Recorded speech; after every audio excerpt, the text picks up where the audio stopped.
If watching this classic rivalry match is your thing, there's nothing better than living in city of Manchester. And what's better than studying at a top British university that has won Queen's Anniversary Prize, rated highly for its teaching and research, and is located in the heart of the city. We have with us Prachi from Manchester Metropolitan University, UK to answer all the questions you may have. But before we start, pause the video and let me know which other university you would like to see on our channel, and I will make a video on it. Let's welcome Prachi.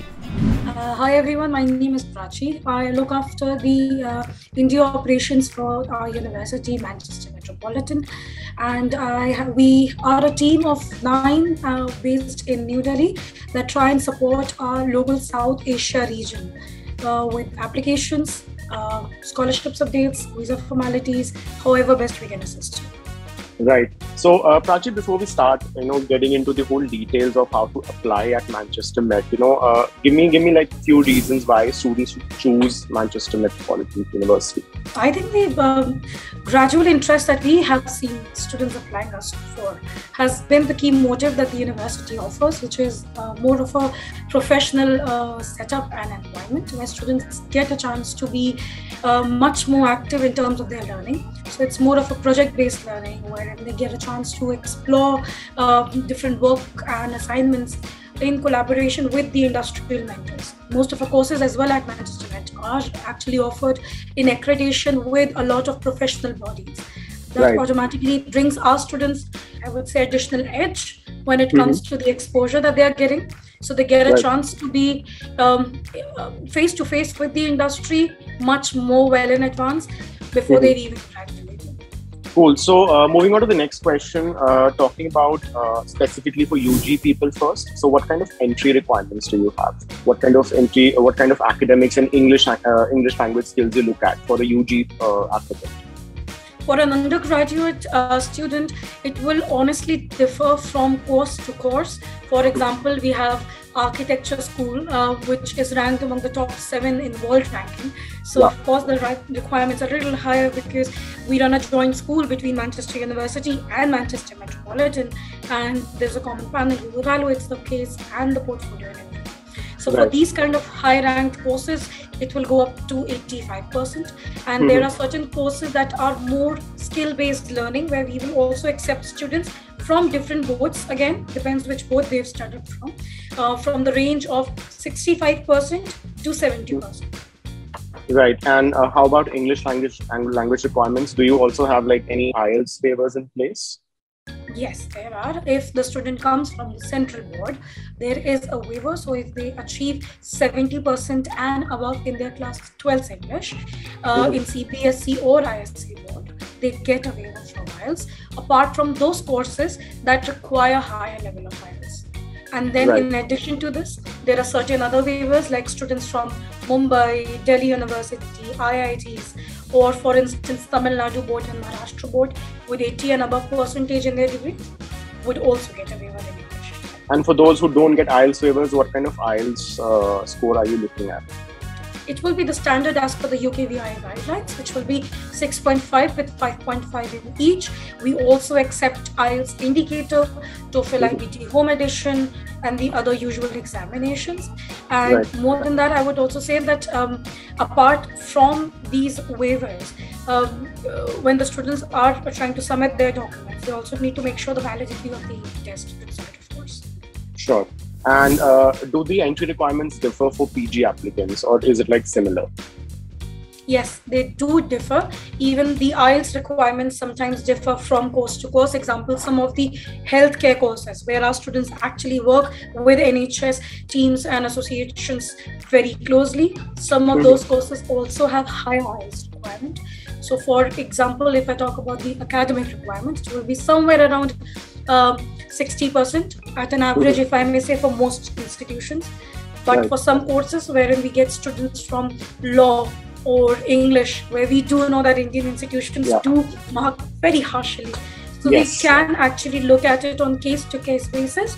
And for that matter only, I presume the benefit of having a local-based office is that the local team can actually evaluate the cases on the understanding of their institutions and the course they come from. Right. And in case, do you have any IELTS waivers in place for PG students as well, or they have to? It applies as The waivers will Same. be exactly the same. Same. Okay. Cool.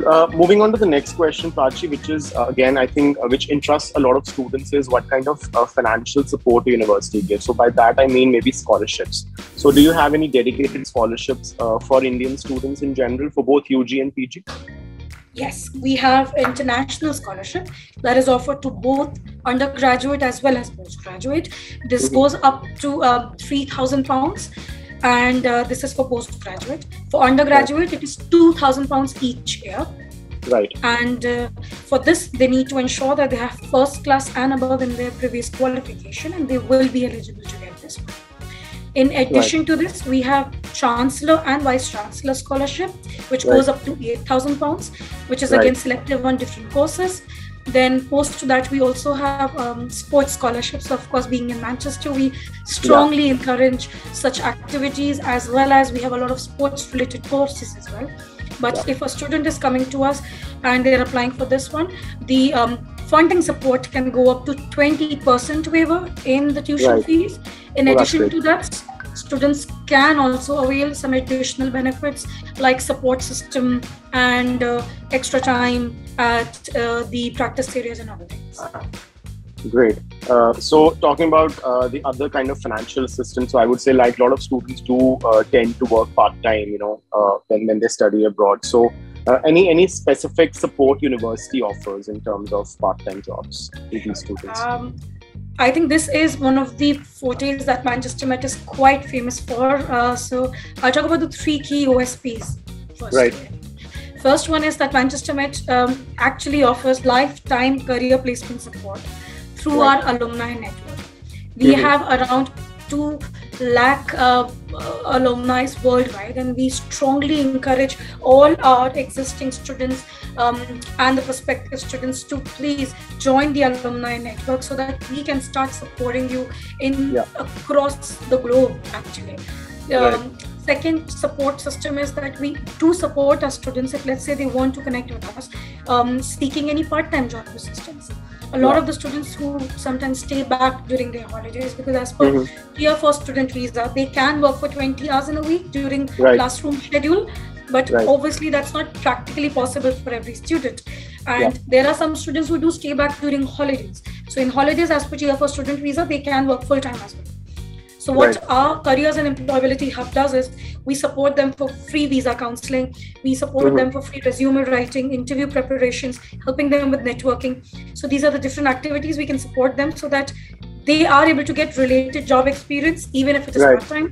So they just have to approach us. That's the Makes only sense. fact. Makes sense. And I think student unions are also like, I think Manchester Met Student Union would also help students in getting part-time jobs anyway, because I think that most universities do, right? Absolutely. That is something I think most universities in the UK do. So it is, the support is there. Students need to look for it. So in their free time, they need to come and approach us. That is something very important.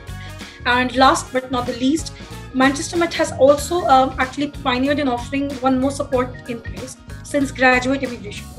So as everyone must be knowing that graduate immigration route is not like how PSW was in the previous time. That means it is not automatically awarded to the student. So if, for instance, they've applied for a master's degree without internship, which is just for 12 months. So their original Tier 4 visa will be for 12 months plus 4 months additional. So in these additional 4 months is when they need to apply for the graduate immigration route visa. It is just like a normal visa application. It comes to them within, I think, 7 to 15 working days. Once they get the extension for 2 more years, that's when they need to inform the team in the university if they want our assistance. So then we have a team called as Early Careers Team. The job of this team is to ensure we are able to support our students when they're staying back for these 2 years. So there is also additional support for this time period. So basically that means even after they graduate, the support continues to the next 2 years. Well, that's actually another reason to choose Manchester Met. I would say that's amazing initiative taken by the university. And I think given a lot of students have these apprehensions about UK, with the UK work permit, like some people think it's tricky or not manageable or something. The kind of support university gives is, I think, which will actually increase the confidence of people to actually landing a job, or maybe how you said, you also help with resume writing and, career support and everything. So I think it will definitely help students to kind of, progress through their careers.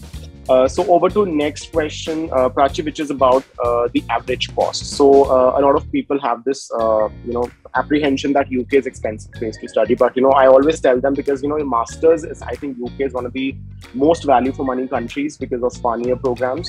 So can you tell us a little bit about average cost to pursue a bachelor's and a master's degree in Manchester Met? The average tuition fees and the living cost, I'll break up in those two segments. In terms of the average tuition fees, it will range something around £17,500, which is roughly around 16 lakhs something in Indian currency. In terms of the living cost, it will be, I would say it literally varies on the living style of the student, because just like in India, you go to different cities, the living standard changes. You go to different way of living, your living standard changes. So I talk about in Manchester, so it will range, to be honest, something between 6 lakhs going up to 10 lakhs. That's like the maximum that I can say for India for that. Then it depends how the student is actually trying to spend. Right. And for bachelors, the average cost remains the same per annum? It will remain the same, yes. It will the same. And in case student gets scholarship, obviously, it kind of reduces the whole... Right. We've had student experiences in the past who have even been able to earn back up to 40% of their living cost through the practical experiences that they are gaining. So that's another thing to look forward to. Right. And to wind up the session, do you want to give like a message to someone who's willing to apply for Manchester Met in next intake? Maybe January, I think you guys have January intake as well. So any tips or tricks you would like to give our students? I think most important are the two key things which I have taken back from my 18 years experience here in this industry. That first is, please first always understand what is your requirement. What is the skill set that you want to have in yourself, which is the reason that why you are planning to apply. Then proceed for looking for related institutions, because every university in the UK has something or the other good to offer you. But we all have different mottos to deliver. You need to understand what is your motto in your career, and do we match with what you are looking for. For example, at Manchester Met, we are known for the industrial exposure we give to our students. So if that's what you're looking for, we are the best university you can look at. Second is, of course, the location. Please first look at which place are you planning to apply for, because that will basically impact your living cost as well as your accommodation, your travel, everything actually. So these two things I will say give as a tip. Right. Cool. Thank you so much, Prachi. I think this session was very, very helpful. Very quick session. And again, you answered a lot of questions. And thank you so much for doing this for us. And I look forward to seeing you in future as well. To apply, you can connect with our UK experts and they'll help you with everything, including your SOPs, LORs and visas. The link is in the description box below. Are you shortlisting universities for the UK and wishing to study at a top 100 global university? Why not watch this video?